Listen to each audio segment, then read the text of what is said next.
they were. And then you bring in Caitlin, who changed the world, changed the dynamic of basketball. And as a friend and as a player, you grow to appreciate her because, certain doors have opened because she's come to the Fever, and you have to respect that. And I love the teammate and person in her because she's accepted it with so much grace and even welcomed us with open arms too. You've seen the viral clips, the logo threes, the stare downs, the arguments that took over your feed. But what if all that noise was just camouflage? What if, beneath the highlight reels and press conference smiles, there's been a quiet power struggle brewing for months? A chess match disguised as basketball. That's the story fans are only starting to piece together now. A hidden campaign that's been quietly shaping Caitlin Clark's rookie season from the shadows. Because this wasn't just competition. It wasn't just a few veterans throwing shade after tough games. The subtle eye rolls in interviews, the recycled "rookies need to earn it" quotes, the tension you could feel through the screen, it all pointed to something coordinated. A resistance.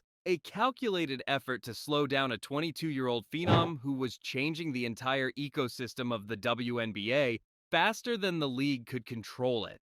Insiders describe it like a chess opening. Quiet moves at first, then sudden explosions when no one expects them. It wasn't about stopping her shots. It was about undermining her influence before she became unstoppable. The veterans understood one truth. If Caitlin Clark rewrote the rules of attention and power in women's basketball, there'd be no going back. So they moved early. And for a while it worked. Until the plan collided with something they didn't expect: loyalty. Because while the whispers were designed to divide Indiana's locker room, what they sparked instead was unity. The moment the strategy leaked, fans and players began connecting dots, realizing the story they'd been sold about healthy competition and rookie hazing was only half the truth. The real drama wasn't on the court. It was behind closed doors. Look, you guys have been plagued with injuries, including to Caitlin, Yeah. but you have the best sideline in the league, I feel like, right now. What does it mean to get that support during the postseason from the crew? Oh, man, it's unbelievable. And I think the best part about it is that we have vet experience when it comes to Sydney Carlson, and she's a winner and she's a champion. And then you have people like Caitlin, who's a PG and can pass the ball. And so when I come on the sideline, I get feedback from some of the best players in the league. And so I don't take those moments for granted either, because I feel like it's a chance to see the game in a different route, and I get to talk to them from a level of just them having confidence in me to make plays. So here's where things get wild. According to multiple insiders, the effort to derail Clark's rise never looked like open warfare. It was psychological, subtle. The playbook was decades old. Divide and conquer. Don't attack the rookie outright. Too obvious. Instead, isolate her. Plant seeds of doubt where it hurts most, inside her own team. It started with tone. Small comments that sounded harmless if you weren't listening carefully. Media loves her. She's getting everything easy. She hasn't earned it yet. Those phrases popped up again and again across interviews, podcasts, and sideline chatter, often echoing word for word from different mouths in different cities. It was never a direct assault. It was a pattern. A whisper campaign. The goal was simple: turn admiration into envy. If you could get just one teammate to start wondering why the spotlight never moved, the balance inside the Indiana Fever could tilt. You didn't need chaos. You just needed tension. And the architects of this alleged plan thought they'd found their perfect target. The one person whose voice could carry real weight. Kelsey Mitchell. The logic made sense. On paper, at least. Mitchell was a franchise cornerstone before Caitlin Clark ever set foot in Indiana. She'd endured losing seasons, changing coaches, and years of being ignored by national media. Then suddenly, this rookie walks in, and overnight the Fever are front page news, selling out arenas, landing on ESPN every week. For the first time, Mitchell wasn't the face of the franchise anymore.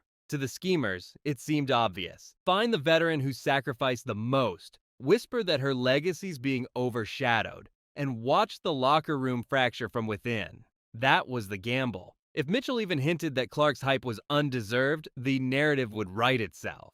But what they didn't count on was how wrong they were about the kind of leader Kelsey Mitchell really is. To understand how the plan collapsed before it even started, you have to understand her. Kelsey Mitchell isn't some bitter veteran chasing relevance. She's a survivor, the heartbeat of a team that's lived through every shade of disappointment the WNBA can offer. When she was drafted in 2018, she inherited a franchise on life support, losing records, revolving door coaches, empty seats. And through it all, she stayed, scoring, leading, and facing the cameras after every heartbreak with the same calm composure. For years, Mitchell was Indiana basketball, the constant when everything else fell apart. And that's exactly why she became the centerpiece of the alleged scheme. They thought she'd finally snap, that after half a decade of grinding through losses, she'd resent the rookie who instantly became the league's favorite. But what they didn't realize is that Mitchell's loyalty wasn't to headlines. It was to hope. She didn't see Caitlin Clark as competition. She saw her as reinforcements.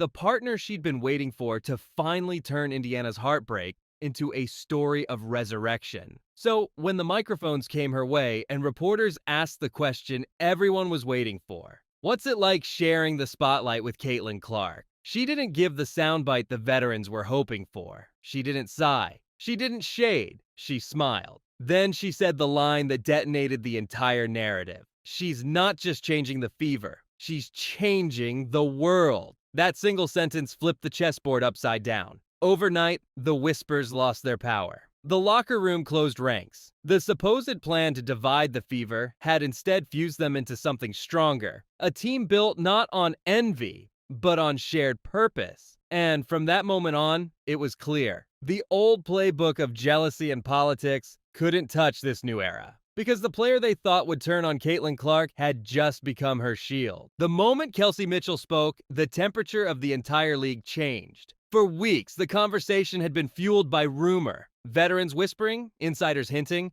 But when Mitchell finally sat down in front of the microphones, all that static vanished. Reporters leaned forward, expecting the usual tight-lipped diplomacy. Instead, they got something that felt like history shifting in real time. Mitchell didn't dodge the question about Caitlin Clark.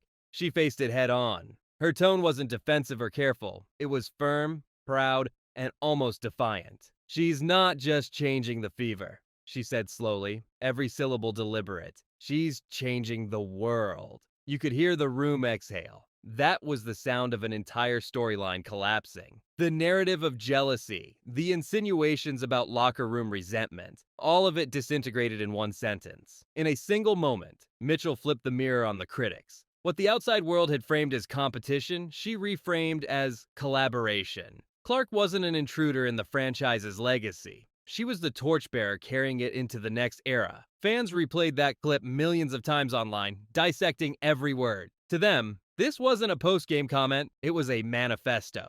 The ripple effects spread fast. Talk shows changed tone. Commentators who had built weeks of content around tension in Indiana suddenly had nothing left to sell. Inside the Fever's locker room, Mitchell's words hit like a rallying cry. It wasn't just about defending a rookie, it was about defending the team's identity. A declaration that the Fever would no longer be anyone's pawn in an off-court narrative war. But the echoes of that interview reached far beyond Indiana. Online sleuths began asking the question no one in the mainstream dared to touch. If there really was an organized effort to undercut Caitlin Clark's momentum, who was behind it? From there, the story left the realm of fact and entered the twilight zone of rumor, podcast theories, and fan-driven forensics. Threads on Reddit turned into timelines. Twitter accounts started charting suspiciously similar talking points. One moment from a Las Vegas presser, another from a retired Legends podcast. Same phrasing, same tone, same timing. Soon, two names kept resurfacing. Aja Wilson and Cheryl Swoopes. Two icons of the sport. Two women whose legacies are carved into the WNBA's foundation. The idea wasn't that they were villains, far from it. The theory said their frustration came from a place of pride, from watching years of struggle get rewritten in a single season by a new face who hadn't yet carried those battles. Think about their perspective. They played when flights were commercial, when locker rooms were half empty, when media coverage was a fraction of what it is today. They fought for visibility, for survival. And suddenly, a rookie's highlights were drawing more views in a week than their teams got in a season. To some, it felt like erasure. To others, like a wake-up call. None of this was ever proven, but perception doesn't wait for evidence. Once the narrative of a veteran pushback took hold, every side-eye, every quote about earning respect became part of the puzzle. Whether coordinated or coincidence, the damage was done. Because in the court of public opinion, patterns speak louder than proof. And that's when the deeper conversation began. Was this really about Clark herself, or about something bigger? The more people looked, the more it became clear. This wasn't a war between individuals. It was a generational collision. The veterans, the architects of the league's survival, wanted recognition for the years they'd spent holding women's basketball together with grit and sweat. They wanted the league to remember the nights when only a few thousand fans showed up, when sponsorships were dreams and paychecks barely covered rent. To them, seeing a 22-year-old arrive with multi-million-dollar deals and global fame wasn't jealousy, it was disbelief. A world they'd fought for, finally arriving, but with someone else's name on the banner. Across from them stood the new guard, Clark, Boston, Hull, and Mitchell herself, a generation that grew up with NIL deals, viral clips, and global platforms. They didn't see visibility as privilege. They saw it as progress. Every new fan in the stands, every sold-out arena, every ESPN feature was validation that their predecessors' fight had worked. That was the paradox. Both sides were right. The old guard wanted respect. The new guard wanted evolution. The tension wasn't about ego. It was about timing. The torch being passed faster than anyone expected. And the Fever became the perfect symbol of that handoff. A team where eras didn't clash, they overlapped. Mitchell, Boston, and Clark weren't adversaries. They were proof that legacy and momentum could share the same court. In that sense, the Fever weren't just playing basketball anymore. They were rewriting what generational transition looked like. Not through conflict, but through coexistence. I love it because as much people don't know this about Caitlin, but she has an unbelievable, funny sense of humor. And so I think the tweet was the tweet, but you just have to know CC to know that it's just nothing but love coming from that kid, and her energy and her effort to just kind of support our team is just her way of doing it. By season's end, the so-called rebellion had imploded under its own weight.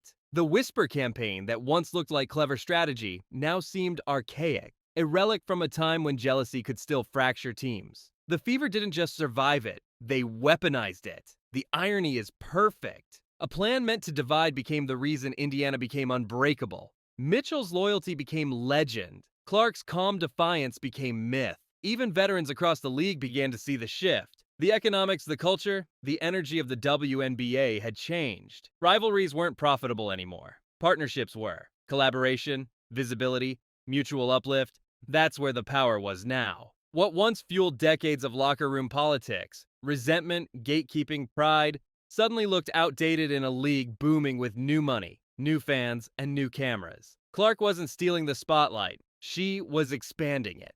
And Mitchell, by standing beside her instead of against her, became the embodiment of that new order. So when fans look back on this season, they'll remember more than stats or headlines. They'll remember the quiet moment when one veteran looked at the future and said, "I'm with her." That decision ended an invisible civil war and began something much bigger. Because in the end, that's the truth the so-called architects never understood. This generation doesn't compete for scraps of light. They build the stage together and make it brighter for everyone.